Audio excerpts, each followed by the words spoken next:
అంబరాన్ని తాకాలన్నంత ఆవేశంతో ఉవ్వెత్తున ఎగిసిపెడుతున్న కెరటాలతో భీకరంగా ఘోషిస్తున్న సముద్ర గర్జనను తదేకంగా వింటూ ఉండిపోయాడు అభిషేక్.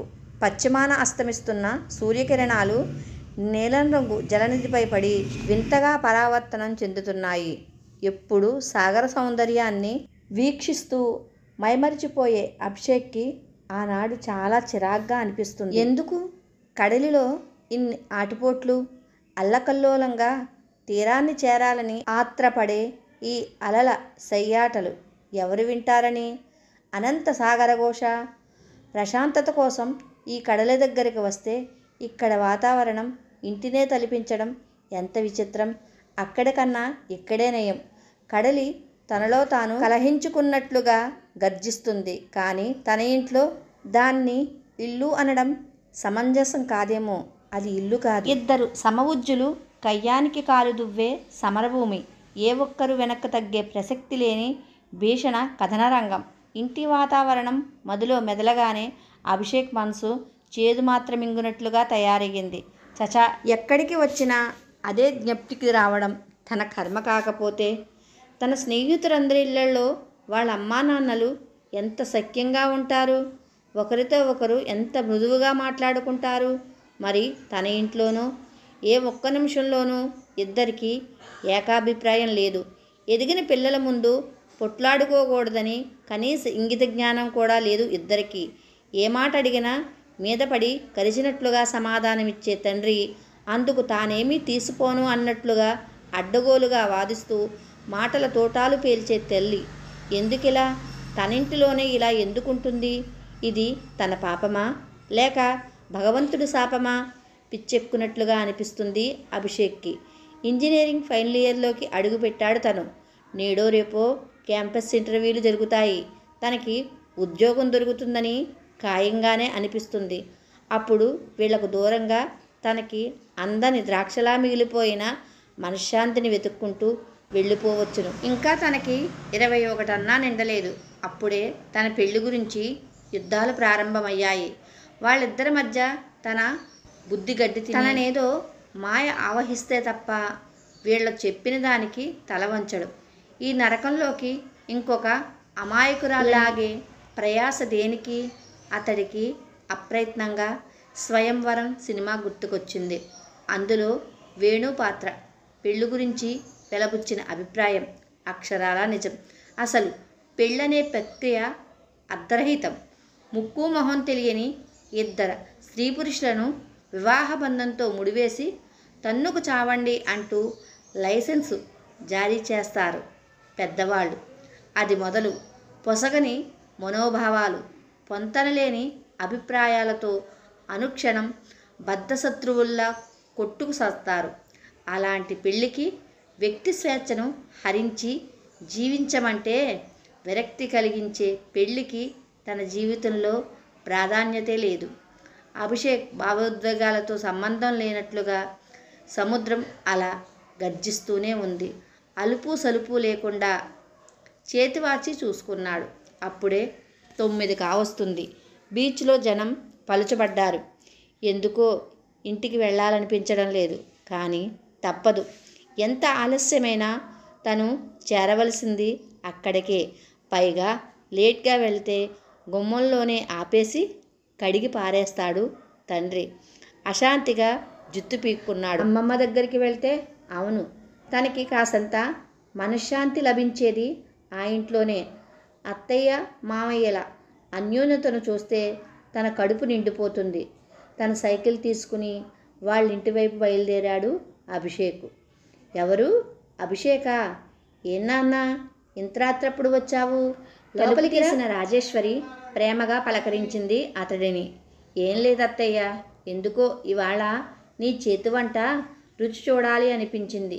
ముఖం మీద నవ్వు పులుముకున్నాడు అభిషేక్. మనసులో మంటలు చెలరేగుతూ ఉంటే బయటకు శాంతి మంత్రాలు వల్లిస్తూ నటించడం ఎంత కష్టం. అయ్యో, దానికేం భాగ్యం.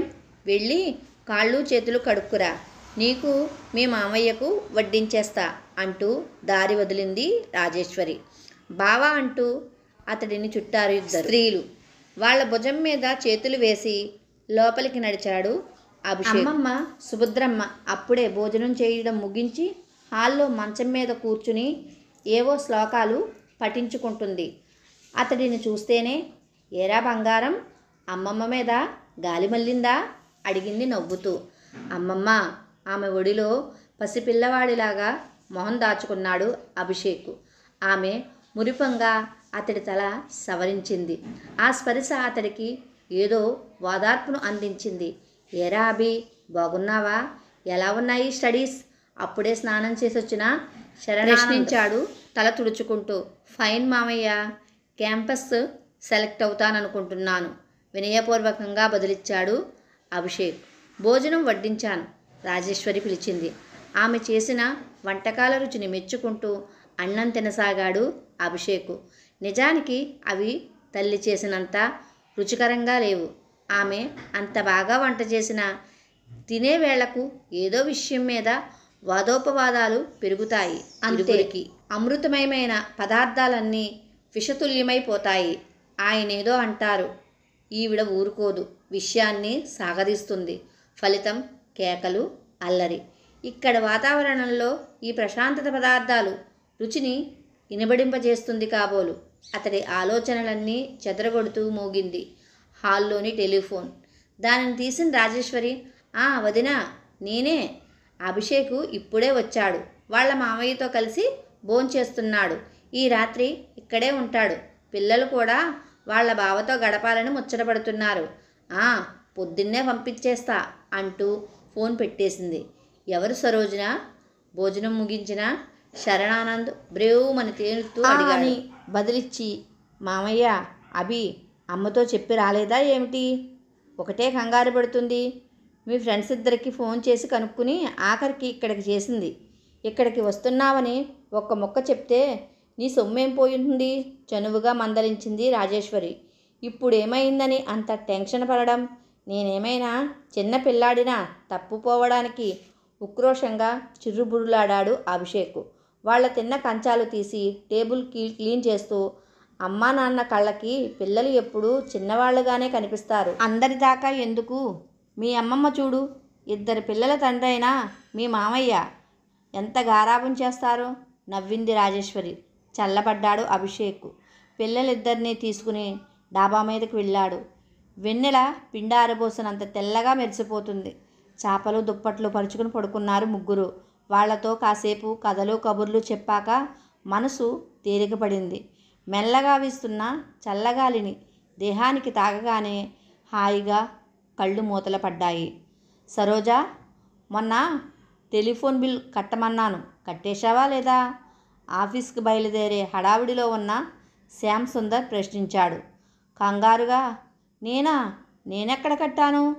రేపు సెలవు పెడతానని, నేనే కట్టేస్తానని మీరు మొన్న అనలేదు? సరోజ బదులిచ్చింది. అంతే. శ్యామ్ సుందర్లో కోపం ఉవ్వెత్తు పొంగిపోయింది. ఛీ, అన్నిటికీ నేనే చావాలి. 4 అడుగులు వేస్తే పోస్ట్ ఆఫీస్ ఉంది కదా, కాస్త వెళ్ళొస్తే అరిగిపోతావా? లేకపోతే పాదాలు కందిపోతాయా? కస్సుమన్నాడు అర్ధాంగి మీద. సరోజు కూడా అదే స్థాయిలో స్పందిస్తూ, అవును, బయటకు అడుగు వేస్తే నా పాదాలు కందిపోవడానికి తమరు నన్ను పట్టుపరుపుల మీద నడిపిస్తున్నారుగా అంది వెటకారంగా తన స్వరంలో ధ్వనింపజేస్తూ. మీ నాన్న నాకు మణిమాణిక్యాలు రాసులుగా కట్నంగా ఇచ్చాడు. మీరు మహారాణి వారిని మేం మర్చిపోయాము. అందుకనే పట్టుపరుపులు వేయించడం విస్మరించాము. శ్యామ్ సుందర్ సమాధానంలోని ఘాటులో పోపుఘాటును అధిగమించింది. మధ్యలో మా నాన్న ఆడిపోసుకోవడం దేనికి? అయినా ఇంటా బయట కూడా గిరగిరమని తిరుగుతూ పనిచేయడానికి నాకేమీ 10 కాళ్ళు 10 చేతులు లేవు. ఇంట్లో నాకెంత చాకరీ ఉంటుందో మీకేం తెలుసు? నోటికొచ్చినట్లు నిష్ఠూరాలు వేయడం తప్ప దురుసుగా అంది సరోజ. చెత్తనే పనులు చేస్తున్నట్లుగా పెద్ద ఫీల్ అయిపోనక్కర్లొద్దు. ఈ పనులు అందరు ఆడవాళ్ళు చేసుకునేవే దెప్పు పొడిచాడు శ్యామ్ సుందర్. అంటారు. ఎన్నైనా ఎక్కడికి పోలేననే కదా మీదేమా? ఏడుపు ఛాయలు తొంగి చూశాయి సరోజ పలుకులలో. అసహనంగా చెవులు మూసుకున్నాడు అభిషేక్. తండ్రి అధికారం, తల్లి వెడసరం, వీటి రెండు నడుమ కుదరని సమన్వయం. దీనికి అంతం లేదా? ఎంతో సంబరంగా క్యాంపస్ ఇంటర్వ్యూకి హాజరవుదామని బయలుదేరుతూ ఉంటే ఈ రణగణధ్వనేంటి అపశకునులాగా అనంతవాహినిలా అలా కొనసాగిపోతూనే ఉంటుంది. అకారణ రణం. ఇది ఎక్కడికి వరకు పోయి ముగుస్తుందో అనూహ్యం. వెళ్ళొస్తానని వాళ్లతో చెప్పబుద్ధి కాలేదు అభిషేక్కి. మౌనంగా బ్యాగ్ భుజాన వేసుకుని బయటపడ్డాడు. అన్నయ్య, అమ్మ టిఫిన్ బాక్స్ తీసుకువెళ్ళమంటుంది. వెనుగ్గా శిరీష్ అరుస్తున్నా పట్టించుకోలేదతడు. అభిషేకు ఏవో మహాసామ్రాజ్యాలను జయించినంత గర్వంగా ఉంది. అంబరాన్ని చుంబించినంత సంబరంగా ఉంది. ఆ రోజు జరిగిన క్యాంపస్ సెలక్షన్లో ఓ ప్రముఖ సాఫ్ట్వేర్ కంపెనీలో ఉద్యోగం సాధించాడతడు. అది చెప్పుకోదగినంత పెద్ద జీతంతో. అతడికి అభినందనలు తెలియజేశారు మిత్రబృందం అంతా. తన ఆనందాన్ని ఆత్మీయులతో పంచుకుని వారి మెప్పు పొందాలనిపించింది అభిషేక్కి. ఎప్పుడూ పొట్లాడుకుంటూ ప్రొద్దుపుచ్చే తల్లిదండ్రులకు ఈ శుభవర్తమానం తెలియజేయాలి అనిపించలేదెందుకో. మరెవరున్నారు తన మదిలో ఉద్భవించే అనుభూతులను పంచుకోవడానికి? ఎందుకు లేరు? అమ్మమ్ముందుగా. ఆవిడ ఒడిలోనే తనకి ఓదార్పు లభిస్తుంది. తన విజయాన్ని మనస్ఫూర్తిగా ఆస్వాదించగల ఉదాత్తమైన మనసు ఆమెకే ఉంది. అమ్మమ్మగారింట్లోకి అడుగు పెట్టబోతూ ఇంటికి తాళం వేసి ఉండడం గమనించి ఆశ్చర్యపోయాడు. ఈ వేళలో ఇల్లు తాళం పెట్టి ఎక్కడికి వెళ్ళారు వీళ్ళు? అతడి రాకను గమనించిన పక్కింటావిడ గబగబా వచ్చి, బాబూ, నువ్వు సుభద్రమ్మగారివి మనవడివే కదా అంటూ పలకరించింది. అవునండి, విస్మయంగా చూశాడు అభిషేకు. మీ నాన్నగారికి యాక్సిడెంట్ అయ్యిందంట. బాలాజీ నర్సింగ్ హోంలో జాయిన్ చేశారట. నువ్వు వస్తే అక్కడికి రమ్మని మీ మామయ్య గారు చెప్పమన్నారు. పాఠం అప్పజెప్పినట్లుగా గడగడా వల్లించిందామె. విద్యుద్ఘాతం తగిలిన వాడిలాగా బిగుసుకుపోయాడు అభిషేక్.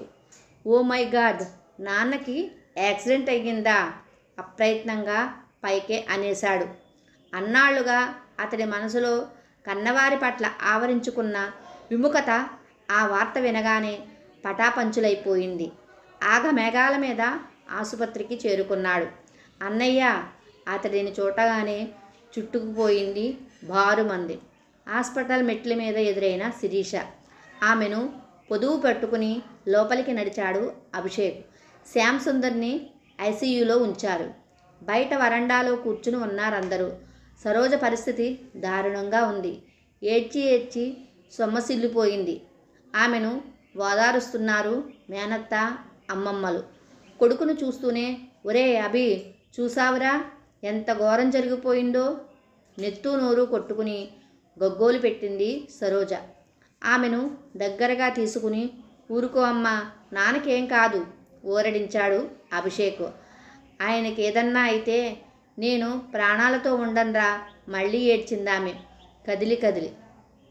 ఆమె మాటలు విని ఆశ్చర్యంగా చూస్తూ ఉండిపోయాడు అభిషేక్. పొద్దున్నే 10ంటికి జరిగింది యాక్సిడెంటు. 24 గంటలు గడిస్తేనే కానీ ఏమీ చెప్పలేమన్నారు దిగులుగా చెప్పాడు శరవానంద్. మరి వెంటనే నాకెందుకు ఫోన్ చేయలేదు? బాధతో నిలదీశాడు అభిషేక్. శరణానంద్ సరోజ ముఖంలోకి ఒకసారి చూసి, మీ అమ్మే చేయవద్దంది. క్యాంపస్ ఇంటర్వ్యూ జరుగుతున్న సమయంలో నిన్ను డిస్టర్బ్ చేయడం ఇష్టం లేదు ఆమెకు సంజాయిషి ఇచ్చాడు. ఏదో వేదన మదిని ఆవరించింది అభిషేక్కి. ఆ రాత్రంతా ప్రాణాలు పిడికెట్లో పెట్టుకుని క్షణమొక యుగంలా గడిపారందరూ. తెల్లవారాక శ్యామ్ సుందర్కి ప్రాణభయం తప్పిందన్న శుభవార్త వినిపించాడు డాక్టర్. అందరూ అతడి అనుమతితో లోపలికి వెళ్ళారు. చిన్నప్పటి నుండి తనను గుండెలపై వేసుకుని పెంచి అన్ని సరదాలు తీర్చిన తండ్రిని ఒంటి నిండా దెబ్బలతో అసహాయ స్థితిలో హాస్పిటల్ బెడ్ మీద చూడవలసి రావడంతో విలవిల్లాడింది అభిషేక్ హృదయం. స్పృహలోకొచ్చిన శ్యామ్ సుందర్ మొదటిగా అడిగిన ప్రశ్న, సరోజ ఎక్కడా?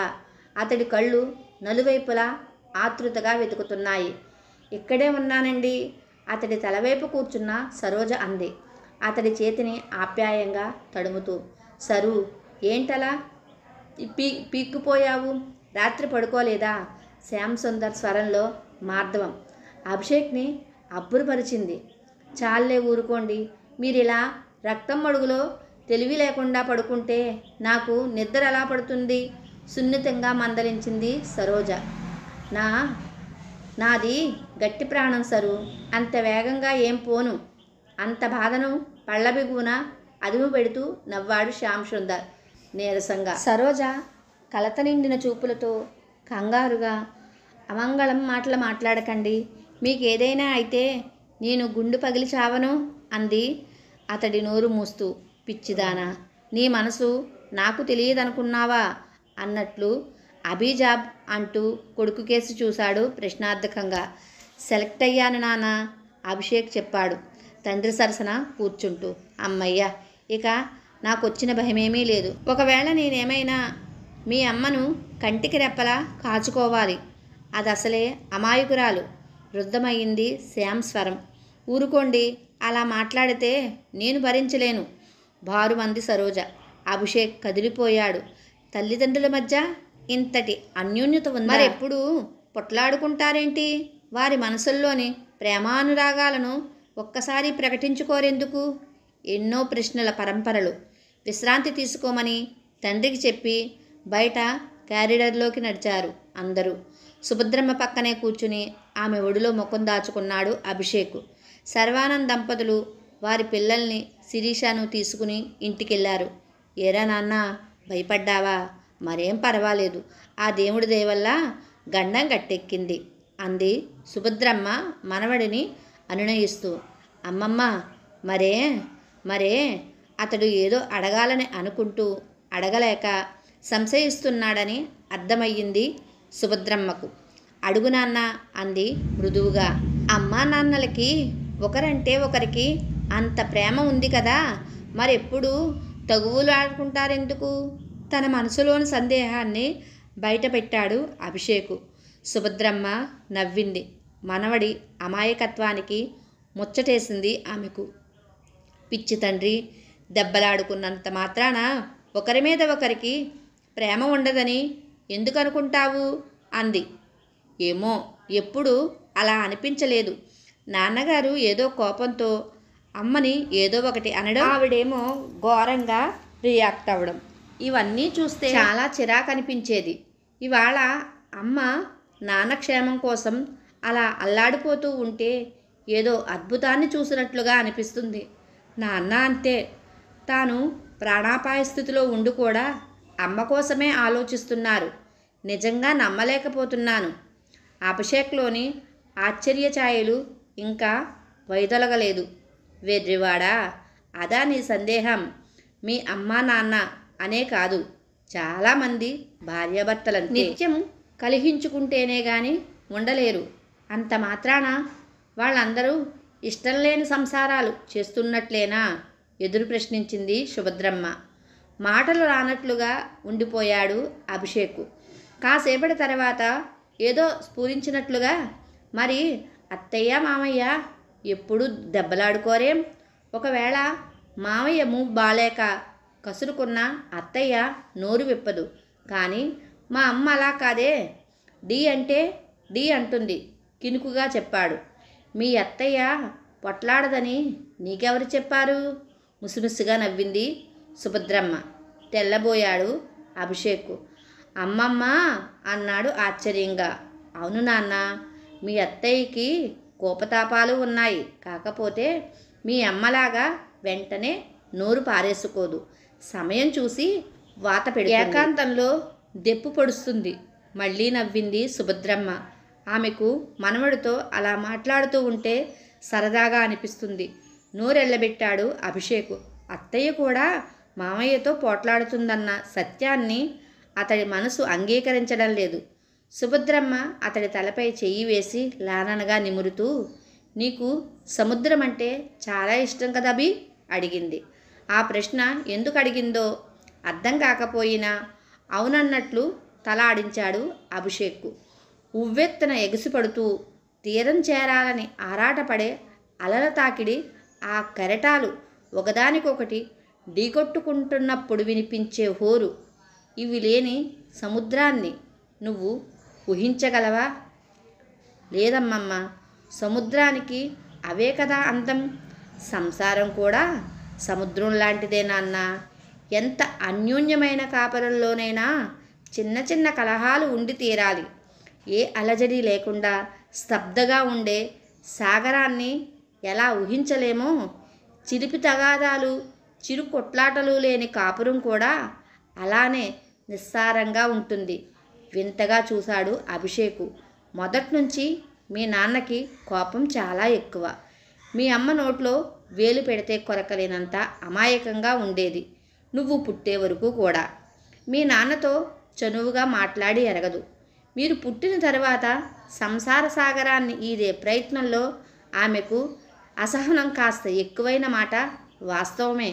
అది మీ నాన్న మీద గౌరవం లేకనో తన మాట చెల్లాలన్న పంతం వలనో కలిగినది మాత్రం కాదు. తనలోని పారదోలే మార్గం అది. తన అస్తిత్వం కోసం జరిపే పోరాటంలో తనకి తెలియకుండానే నోరు చేసుకుంటుంది. ఇన్నేళ్ల కాపురం తర్వాత తన భర్త తనవాడేనన్న నమ్మకం కుదరగానే చనువు పెరిగింది. ఆ చనువుతోనే మీ నాన్నతో పొట్లాడుతుంది. తనకి బలంగా తన పిల్లలు నిలుస్తారు అన్న ఆత్మవిశ్వాసం మీ అమ్మ చేత అలా చేయిస్తుంది. అమ్మమ్మ విశ్లేషణ విన్న అభిషేక్కి ఇన్నాళ్ళు తల్లిలో తానెరగని విభిన్న కోణం దర్శనమిచ్చింది. మనసులో ఏమోలో కన్నవారి పట్ల గల తేలిక భావం మాయమయ్యింది. అలకల అపార్థాలు, కలహాలు, క్షమాపణలు, రంకెలు వేయడాలు, రాజీ పడడాలు ఇవన్నీ సంసార సముద్రాన్ని చైతన్యవంతం చేసే అంశాలు. ఏ జంట దాంపత్యంలోనైనా ఇవి తప్పనిసరిగా ఉండాలి. లేకపోతే ఆ దాంపత్యం రసహీనంగా ఉంటుంది. అమ్మమ్మ మాటలు మృదువుగా, అమ్మ పాడే లాలిలా కమ్మగా, వీణుల విందుగా వినిపించసాగాయి అభిషేక్కి. సరోజా, సరోజా, మొన్న ఈ డ్రెస్ ఇస్త్రీ చేయించి పెట్టమన్నానుగా, ఎందుకు చేయలేదు? గావు కేకలు పెట్టసాగాడు శ్యామ్ సుందర్. వంటగదిలో పిల్లలకు బాక్సులు సర్దుతున్న సరోజ, అబ్బబ్బా ఏంటా అరవడం, నాకేం చెవుడు లేదు ధీటుగా బదులిచ్చింది. ఆ ముచ్చట కూడా కావాలేంటి, ఉన్నవి చాలవన్నట్లు. అయినా నీకు ఈ మధ్య మొగుడంటే భయం భక్తి లేకుండా పోయింది. నన్నొట్టి వెర్రి వెంగళాయిలా జమకట్టి పారేశావు కోపంతో చిందులు తొక్కాడు శ్యామ్ సుందర్.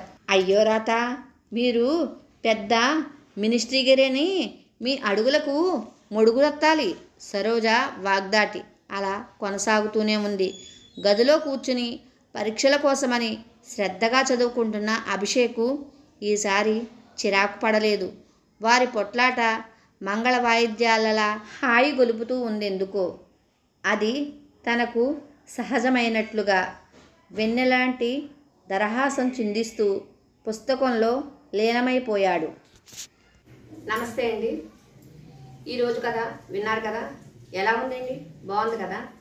అంటే తల్లిదండ్రులు దెబ్బలాడుకుంటూ ఉంటే, గొడవ పడుతూ ఉంటే పిల్లల మనస్తత్వం ఏ విధంగా ఉంటుంది అనేసి ఈ కథలోని రచయిత చాలా చక్కగా వివరించారండి. అయితే వాళ్ళ మనస్థితి అలా ఉన్నప్పుడు పెద్దవాళ్ళు ఉండి అసలు ఎందుకు అలా గొడవ పడుతున్నారు ఏంటనేసి కొంచెం విపులంగా చెప్తే బాగుంటుంది అన్నమాట. అంటే పెద్దోళ్ళు కూడా ఉండాలి. అంటే అమ్మమ్మ ద్వారానే కదా తెలిసింది తల్లి తండ్రి ఏంటి అనేసి. అయితే ఇక్కడ కథ అయితేనండి చాలా బాగుందండి. అయితే ఇక్కడ తల్లిదండ్రులను అర్థం చేసుకుంటానికి ప్రతి ఒక్కరికి యాక్సిడెంట్ జరగాలని ఏమీ లేదు. కాకపోతే ఒక్కొక్క సిచ్యువేషన్ ఒక్కొక్క రకంగా ఉంటుందన్నమాట. అక్కడ రచయిత ఏం చేశారంటే యాక్సిడెంట్ అనేది పెట్టారన్నమాట. అంతే కదా, బాధలోని కష్టంలోనే ఉన్నప్పుడే కదా అసలు మనం ఏంటి అనేసి ఎదురోళ్ళకి తెలుస్తుంది, మనల్ని ఎవరు అర్థం చేసుకున్నారు ఏంటి అన్నది కూడా తెలుస్తుంది. అప్పుడే అతనికి కూడా తన తల్లి యొక్క ప్రేమ తెలిసింది అన్నమాట. తండ్రి మీద తనకి తల్లికి ఎంత ప్రేమ ఉంది, తండ్రికి తన తల్లి మీద ఎంత ప్రేమ ఉంది అనేసి. అలాగే దేంటమ్మా ఒక విషయం జరుగుతున్నప్పుడు అది ఒక కోణంలోనే ఆలోచించి మనం అర్థం చేసుకోకూడదు. అంటే తెల్లనివన్నీ పాళ్ళు నల్లనివన్నీ నీళ్లు అంటారు కదా, అలాగా అత్తయ్య మామయ్య గొడవ పడట్లేదు, తను ఎదుర్కొంటాను అంటే కాబట్టి అత్తయ్య మామయ్య ఎప్పుడు కూడా గొడవ పడకుండా ఉంటారు అనేసి తను అనుకున్నాడా. అయితే కాదు వాళ్ళు గొడవ పడతారని చెప్పారు. అయితే గొడవ పడడంలోని భార్యాభర్తలు ఒకవేళ దెబ్బలాడుకుంటున్న చిన్న చిన్న కీచులాటలోని ఏంటంటే ఒక్కొక్కరు ఒక్కొక్క పద్ధతిని పాటిస్తారు. హీరో తల్లి ఏమో ఒక రకంగానే చేస్తుంది, అత్తయ్య మామయ్యేమో ఇంకో రకంగా చేస్తారన్నమాట. అక్కడ అమ్మమ్మ పెద్దరికంగా తను చెప్పే విధానం అయితే కనుక చాలా బాగుంది. తర్వాత హీరో వచ్చేసి లాస్ట్కి తల్లిని తండ్రిని అర్థం చేసుకుంటూ బాగుంది. లాస్ట్ ఇంకా బాగుందండి, ఎందుకంటే మొత్తం అంతా అయిపోయిన తర్వాత మళ్ళీ వాళ్ళిద్దరు మామూలుగా దెబ్బలాడుకుంటూ ఉంటే ఈ పట్టు ఆ అబ్బాయి కోపగించుకోలేదు, చిరాకు పడలేదు. అది ఒక ఎప్పుడు జరిగేదే ఇంతే అనేసి తను నవ్వుకుంటూ తన పని ఏదో తను చేసుకున్నాడు అన్నమాట. ఇక్కడ చెప్పేది ఏంటంటే తల్లిదండ్రులు ఎన్నన్నా పడతారు, బిడ్డల వరకు రానెత్తలేదు కదా, ఆ బిడ్డలో ఎలా ఉండాలి ఎలా ప్రవర్తించాలి అనేది కూడా. అంటే అన్ని రకాలుగా నువ్వు ఓవరాల్గా చూసుకోవచ్చండి. కాకపోతే కనుక పెద్దోళ్ళు ఉంటే కనుక చాలా బాగుంటుంది. కాకపోతే ఏంటంటే పెద్దోళ్ళు ఉండలేదు కదా, ఇప్పుడు పెద్దోళ్ళు ఉండలేదు కదంటే దూరంగా ఉంటున్నారు కదా, అదన్నమాట. కాకపోతే ఎప్పుడన్నా సరే పెద్దోళ్ళ దగ్గరికి పిల్లల్ని పంపిస్తూ ఉండాలి నిజంగానే. ఈ అబ్బాయి ఎలాగ అమ్మమ్మ దగ్గరికి వెళ్తున్నాడు అలాగే పిల్లల్ని అమ్మమ్మల దగ్గరికి తాతయ్యల దగ్గరికి నాన్నమ్మ దగ్గరికి పంపిస్తూ ఉండాలి. పంపిస్తేనే కదా వాళ్ళకి మంచి చెడ్డ పాత విషయాలన్నీ చెప్తే తల్లిదండ్రులు చెప్పలేని విషయాలు కూడా అమ్మమ్మ తాతయ్య నానమ్మ తాతయ్య అయితే కనుక చెప్పగలుగుతారన్నమాట అని నాకు అనిపించింది. నాకు అనిపించినట్టు నేను చెప్తున్నానండి. మీకేమనిపించింది అన్నది కామెంట్లో పెట్టండి. కథ నచ్చిందా లేదా అనేసి కూడా చెప్పండి. కథ అయితే నచ్చకపోవడానికి ఏమీ లేదండి, కథ అయితే చాలా బాగుందండి. చదివేటప్పుడు చాలా కొంచెం కష్టపడవలసి వచ్చింది. నేను చదివేది మీరు వింటా ఉంటే మీకే అర్థమైపోతుంది అన్నమాట. అవన్నీ కొంచెం భావాలతో కూడుకున్నవి. కడలి అంట అని మనం మాట్లాడం కదా, అవన్నీ ఆ మాటలన్నీ కూడా నాకు కొంచెం పలకడానికి కష్టంగా ఉన్నదన్నమాట. కాకపోతే ఏంటంటే భావుకథ అంటారులా ఉంది కదండి దాన్ని, భావుకథ చాలా అంటే ఊహాశక్తి అదే భావుకథ అంటే ఏమోనండి, భావుకథ కాదు కానీ ఏదో మొత్తానికి అంటారు, ఏదంటారన్నది చెప్పండి. అలాగా రాసే విధానం బాగుందండి, చాలా బాగుంది. మంచి మంచి ఉవ్వెత్తిన ఎగిసిపడడం, ఇలాగా మనం ఉవ్వెత్తిన ఎగిసిపడడం అని అన్నాం కదా వాడుక భాషలోని. అలలో పైకి కలిగి తెగలు ఎగిసిపోతున్నాయి అంటాం వాడుక భాషలో. కాకపోతే రచయితలు రాసేవి అలా ఉంటాయన్నమాట. కొంతమంది మామూలుగా రాస్తారు. ఎలా రాసినా సరే కథ అయితే అందమే కదండి, కథ అయితే మంచిది. ఈ కథ మీ అందరికీ నచ్చింది అనుకుంటున్నానండి. నచ్చింది కథ అయితే, మీకు కథ నచ్చకపోవడం ఏమీ లేదు. నేను చెప్పే విధానం మీకు నచ్చితే కనుక తప్పకుండా మన ఛానల్ని సబ్స్క్రైబ్ చేసుకోండి. అదేవిధంగా వీడియోని లైక్ చేయడం మాత్రం మర్చిపోవద్దు. నమస్తే.